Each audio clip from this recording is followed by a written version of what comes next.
quero chamar a sua atenção aqui para o altar. Por favor, não converse. Eu tenho um recado de Deus para a tua vida nessa noite. Quem está falando, ministrando, a igreja de Corinto é alguém que tinha um intelecto muito avançado. Era um homem que saiu da Cilícia, viajou de Tarsis a Jerusalém para estudar com a mente mais pensante do judaísmo. Saulo de Tarso vai aprender os peixes de Gamaliel, tudo aquilo que ele poderia aprender. Ele vai se tornar um defensor da lei.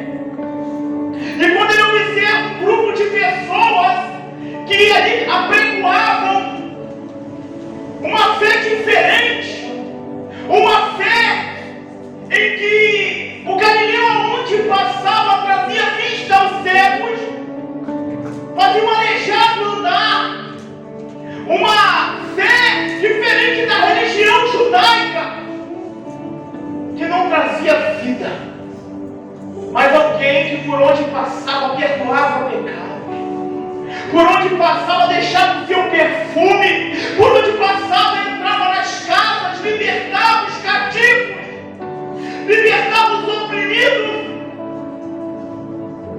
Era alguém diferente, que apregoava uma nova fé. E esse homem, Saulo, ele tinha um nome posto em homenagem ao rei Saul, que vinha da tribo de Benjamim, e o seu pai ele herdou do seu pai uma cidadania romana.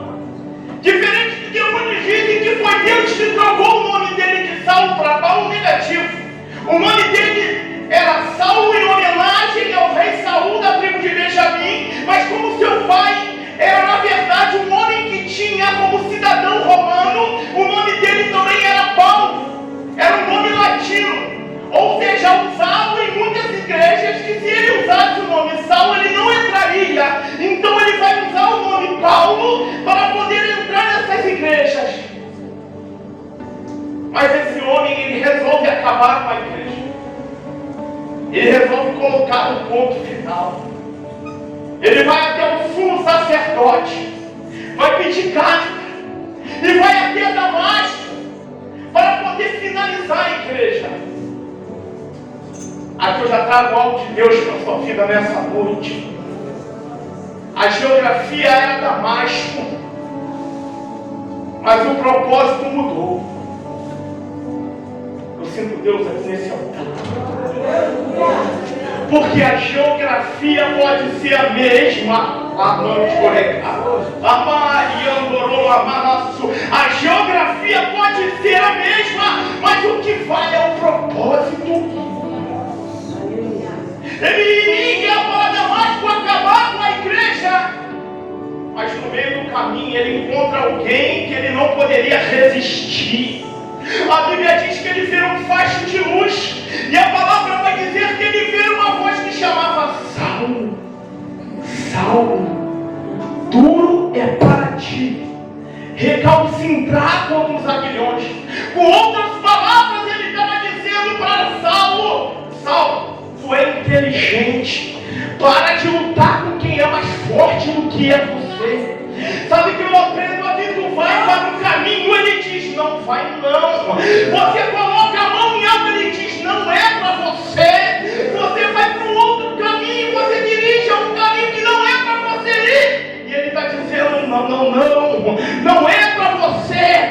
Fica na minha direção, porque a geografia ela não te diz nada, mas é o ambiente aonde você habita que vai mudar a tua história. Geografia aqui que a gente fala é lugar mesmo. Aleluia! Às vezes você está no mesmo lugar. Você olha para um lado, olha para o outro, as circunstâncias dizem não. Você olha para a sua vida sentimental, parece que faz mal ao pior. A sua vida financeira parece que se te balançar de cabeça para baixo não cai uma moeda de R$1. Quem sabe você bate numa porta de emprego com um bom currículo e alguém diz: passa outro dia. Quem sabe você olha para a tua condição e alguém te diz assim, tu vai tentar, rapaz, isso não é para você não, deixa para outro dia. A geografia veja. Mas o ambiente que você vive, quem decide estar é você. A palavra de Deus o tempo todo, ela diz que quando Jesus ele vai passar nos lugares, o seu perfume vai ficar. Ele passa em Jerusalém montado no jumento, as pessoas começam a estender, as pessoas que queriam um relacionamento, queriam que o perfume passasse para elas, estendia sobre o Messias as folhas dos ramos. Mas quem não queria relacionamento perdia tempo falando mal de quem queria curar. Quem não queria relacionamento ficava fazendo fofoca para tentar derrubar quem estava na frente. Mas a palavra vai dizer, as pessoas que queriam relacionamento não perdiam tempo falando da vida alheia, mas estavam ali, Hosana nas alturas, louvado seja o teu santo nome. Quem sabe você diz a geografia aqui é a mesma, mas os propósitos nunca são iguais. Glória a Deus, aleluia. Cuidado que muitas das vezes as más pensações corrompem os bons costumes. Glória a Deus.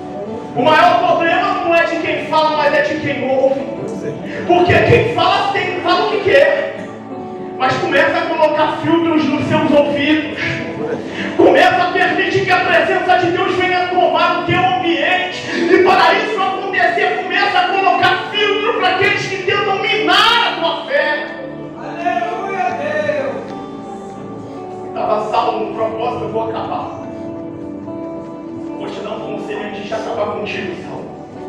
Jesus disse para ele, dura para ti, um homem tão inteligente querer lutar com quem é mais forte.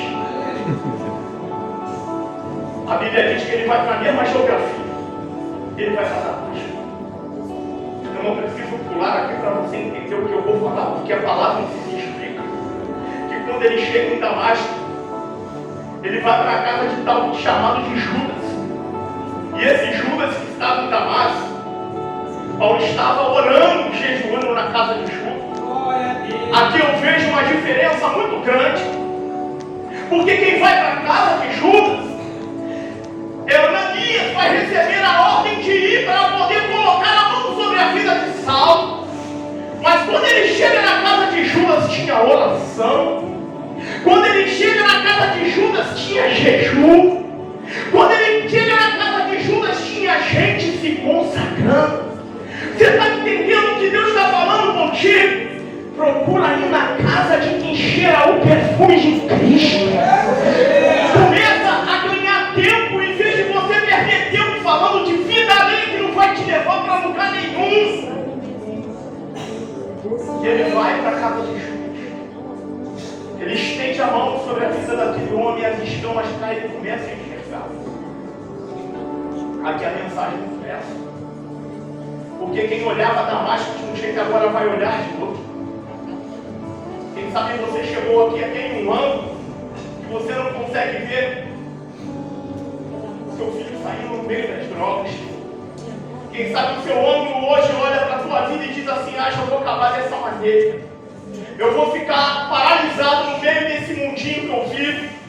Eu vejo tanta gente crescer, usufruir, mas eu olho para a minha vida, parece que eu vou morrer quando muitos falam que lá vai mais uma vez ele, mais uma vez ela, e a vida não anda.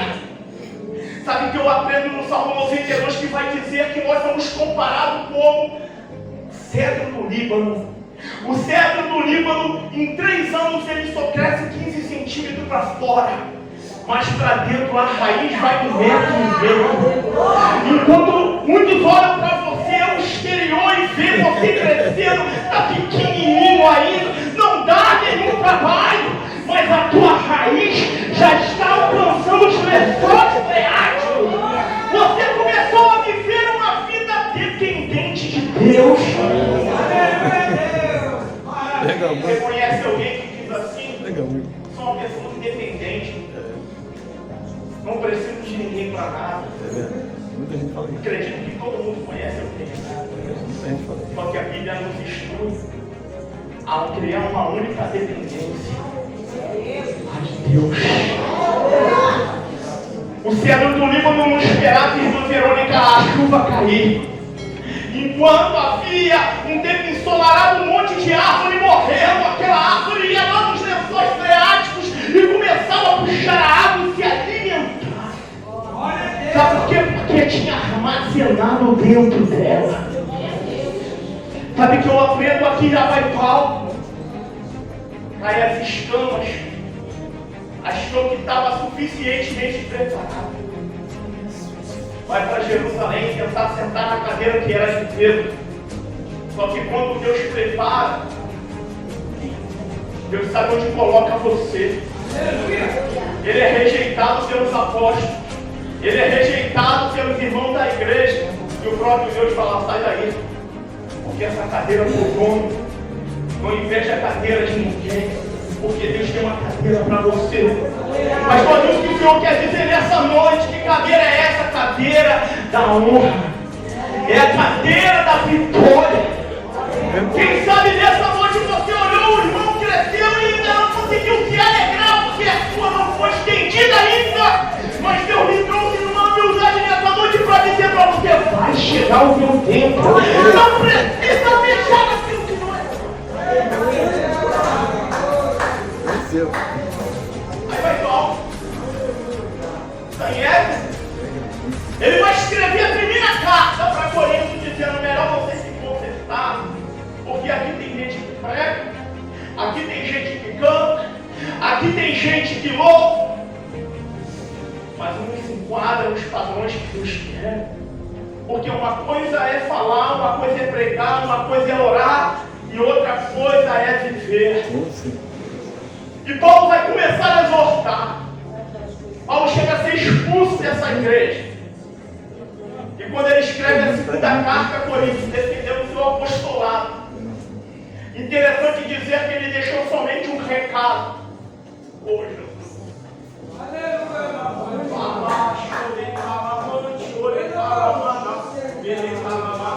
O Espírito Santo nessa noite está aqui, querido. Ele está dizendo para você, é noite de você mudar. É noite de, não é mudar a geografia, não é mudar o ambiente da tua vida. A gente espera dentro da nossa casa A ou B se converter para a gente fazer algo. E a gente faz a fala, coloca Deus até na parede. Se não quiser, eu vou fazer aqui, não vou nem mais no culto de domingo. Às vezes nós pegamos, colocamos Deus na parede e não esperamos o tempo dele. Porque fé não é acreditar somente naquilo que ainda não aconteceu. Fé é permanecer, mesmo que não aconteça. Porque o nome fé significa emunar em hebraico, fidelidade.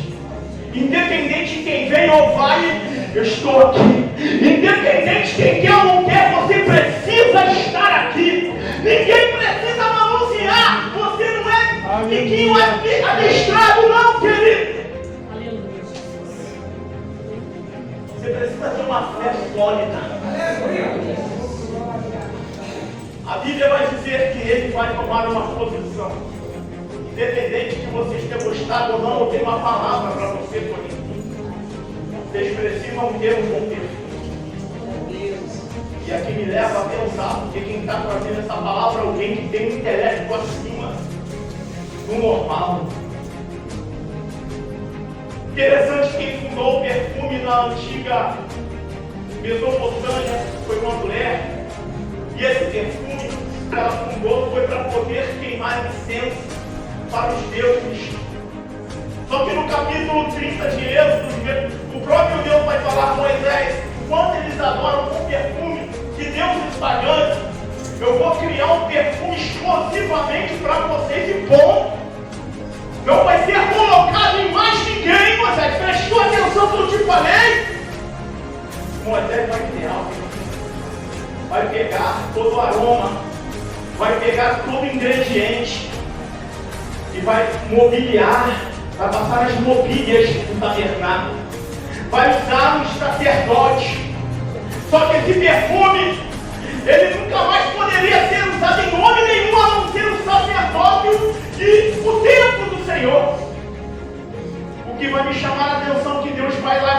com perfume.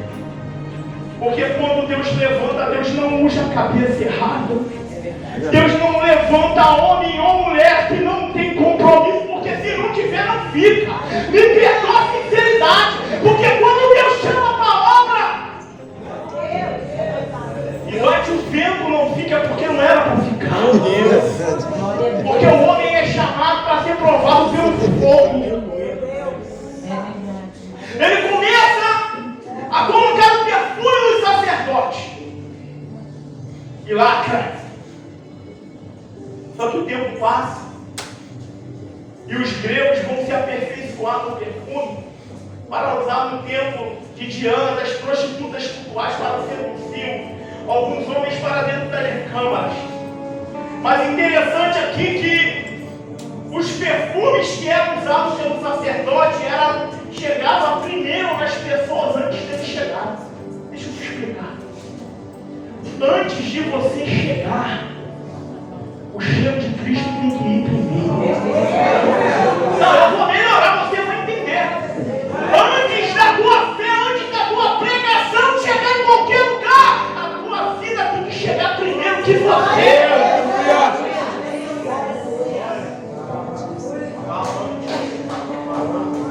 Quando Jesus vai chegar em Nazaré, avisam ele, olha, vai passar um nazareno aqui, que faz alejar, mandar ele ficar ligado. Quando ele chega no tanque de Betesda, a mensagem chega primeiro. Vai chegar alguém aqui que levanta, que cura, alguém que perdoa o pecado. Sabe por quê? Porque a vida de Jesus chegava primeiro do que a própria presença dele.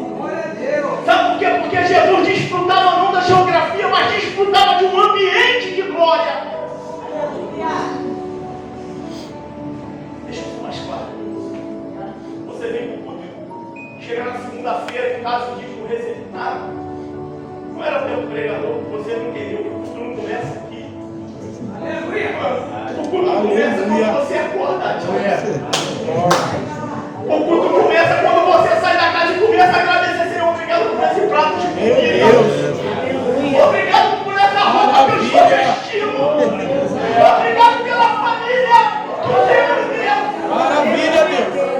Aí a gente começa com o glorificar que o meu filho está preso da glória também, porque José estava preso, dormiu prisioneiro e acordou no segundo do Egito. Nós não sabemos o dia da manhã. Às vezes a gente julga tantas pessoas. Infelizmente, nosso país está vivendo um período de eleição em que o Evangelho de Cristo está sendo odiado pelas pessoas. Você não pode chegar num lugar e expor a pessoa que você vai votar, porque as pessoas já dizem logo, não presta, não vale nada. Você não pode caminhar em nenhum lugar mais porque vai dizer, crente, né? Já sei quem você vai votar. Você não pode esconder teu pensamento nos dias de hoje. Eu tenho uma notícia de Deus para te dar, independente de quem ganhar, não vai melhorar não. Independente de quem ganhar, o relógio de Deus está girando há muito tempo, a volta de Jesus está perto. E a Bíblia vai dizer no capítulo 24 de Mateus que não vai melhorar. Prepara o time de Israel para encontrar com o Senhor teu Deus.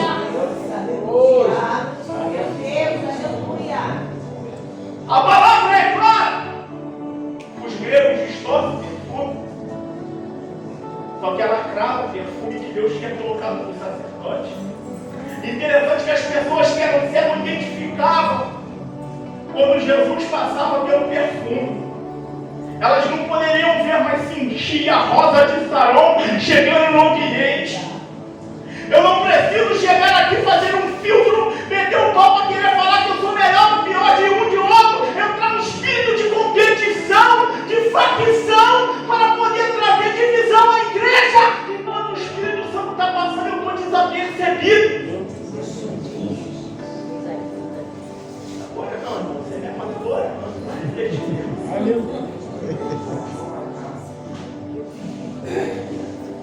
É para refletir mesmo. Quando era mais novo, quando começava a pregar, a gente ficava preocupado quem era da glória. Depois que a gente começa a criar maturidade, a gente entende que o reino não precisa ser dado.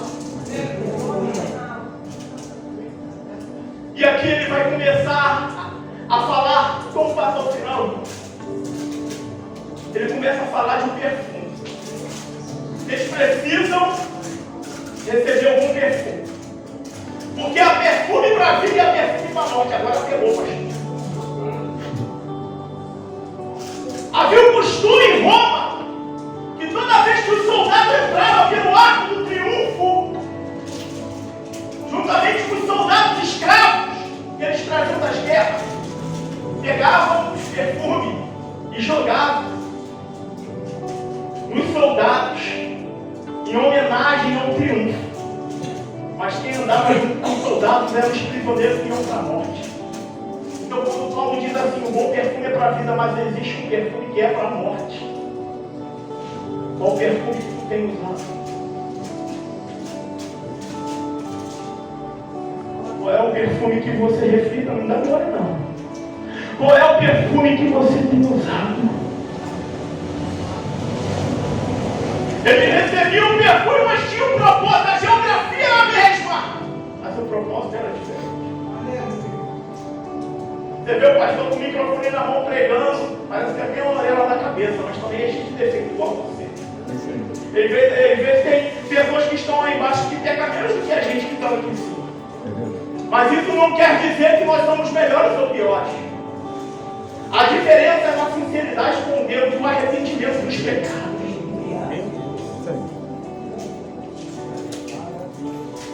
A diferença da, sabe, que é a sinceridade.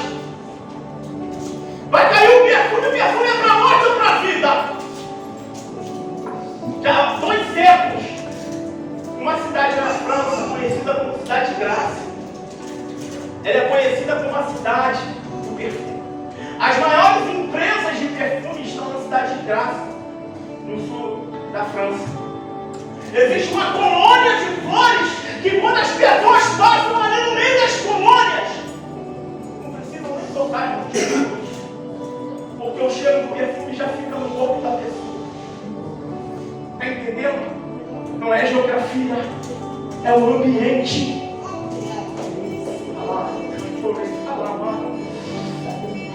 Deixa eu ver, Senhor, abre nossos olhos. Qual é a nossa geografia? Ela não quer dizer que você é ou não é, mas é a sua atitude. Começa a exalar o perfume de Cristo. Começa a entender que por onde você passa, os caminhos que você caminha, você é a própria igreja de Jesus. Nós limitamos o Espírito Santo a esse quadrado. Mas esquecemos que quando atravessamos aquela porta, o dia mal nos espera lá fora. E a primeira coisa que a gente blasfema é quando o dia mal chega. E o Espírito Santo nessa noite está nos ministrando. Seja o bom perfume. Seja o perfume de Cristo. Exale o perfume de Cristo onde é que você anda. Não é no coletivo, é no individual. Eu vou finalizar contando uma experiência para vocês que a gente tem que viver aquilo que a gente prega. Aproximadamente 2 vezes ao mês eu saio para poder fazer trilha com o pessoal que trabalha comigo. Tem um amigo que é a testemunha de Jeová. Nós pegamos na floresta da Tijuca, quem conhece ali no alto da Boa Vista. Começamos a subir, já tinha 3 horas de caminhada. Eu falei assim, montanha, eu acho que Deus nos trouxe para cá por algum propósito que a gente não vê nem pegada de gente aqui. Não tem sinal de nada aqui, alguém que já passou nesse lugar, a mata está fechada, tem alguma coisa estranha. E nada de a gente achar a saída, já tinha 4 horas de caminhada. O montanha virou para mim e falou assim, meu amigo, eu estou até com medo quando você fala esses negócios. Porque andar contigo já começou a ficar perigoso. Que você fala que é Deus que está falando contigo, você fala que é Deus que caminha, porque tem alguma coisa estranha. Porque eu fiquei anos lá na testemunha de Jeová, não escutava nada disso. Eu falei, montanha, vai acontecer alguma coisa, eu não sei, já era 4 horas e meia de caminhada. A gente não conseguia nem ficar em pé, andando dentro do mato. Quando achamos a saída, tinha um portal. Quem foi da floresta da Tijuca conhece, não veio onde para trás. Quando chegamos no portal, tinha uma jovem sozinha, com um papel fazendo magia negra. Ela ia tirar a própria vida. E eu falei, agora eu entendi porque Deus me trouxe. A montanha falou assim, vai lá sozinho, você que esse mistério é contigo. E eu levei uma palavra para aquela jovem. Jesus te ama tanto. Não coloca ponto final. Porque Ele quer colocar uma vírgula e começar uma nova história na tua vida. Jesus nos trouxe aqui para te dizer, não tira a sua vida, não larga, não entrega. Não há outro caminho a não ser Jesus. Sabe o que eu aprendo aqui? Não adianta o microfone debaixo dos bastidores se não há conversão de vida. Não adianta os holofotes em cima da nossa vida se a gente não consegue entender que o Evangelho de Cristo é gerar vida. Aquela jovem pegou aquele bolinho de papel que ela estava fazendo um ritual. Ela desistiu de tirar a vida dela. E ali ela foi para o lar dela. Uma coisa eu aprendo aqui, eu vou finalizar, eu quero convidar você a ficar de pé.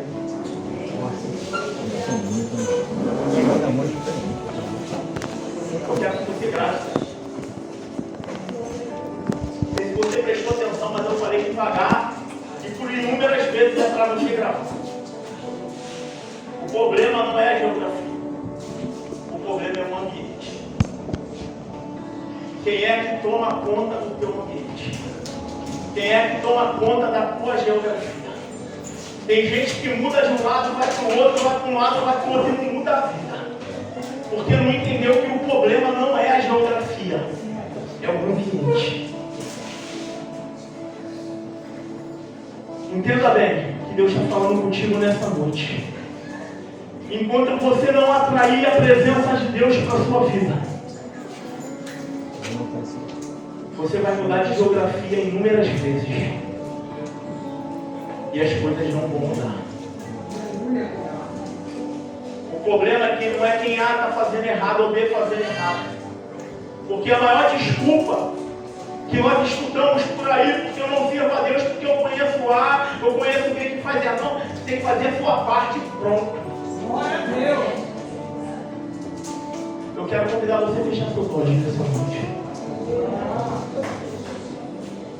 Espírito Santo de Deus, nos faz entender que a geografia é somente um fato, é somente um ambiente